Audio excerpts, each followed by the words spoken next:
Gríðarlegt magn af vatni flæddi inn í nokkrar byggingar Háskóla Íslands aðfaranótt fimmtudagsins 21. janúar þegar rofnaði kaldavatnslögn.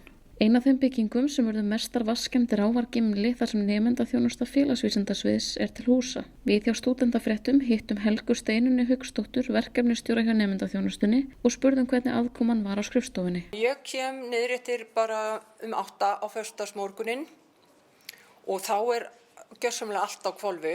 Þá náttúrulega búið að setja blásara mjög mikið af stað og snúrur og leiðslur og barkar og hvað þetta heitir allt saman út allt.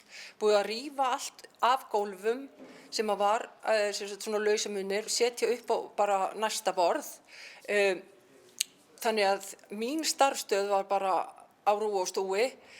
Þegar ég var búin að tæma mína starfsstöð og mitt svona sem tilheyrði mér, þá fór ég ásamt fleirum að tæma svona það sem var sameiginlegt. Og það var alveg ótrúlega mikil handavinna. Þegar þarf bara að tæma svona heila hæð með þar sem eru tugir starfsmanna. Það var töluvert mikið á gögnum starfsmanna sem eyðilögðust í flóðinu en Helga sá aðal eftir einni möppu á gögnum sem lenti undir vatni. Á þessum blöðum var alveg ómetanlegar upplýsingar sem ég gerði allt til að bjarga. Ég fór með hana heim og eyddi helginni í að þurrka þau út í bílskúr.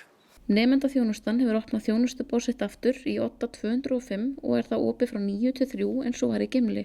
Starfsfólk skiptist á að mæta og að nota fjarfundabúnaða heiman. Sem betur fyrir var starfsfólk orðið vant því að nýta sér tæknina. Ef að þetta hefði gerst fyrir COVID, af því COVID náttúrulega eins og við vitum öll, gerði það verkum að við tókum stærðastökk í rafvetni, þjónustu og afgreiðslu. Þannig að því leytinu til þá kom flóðið á góðum tíma.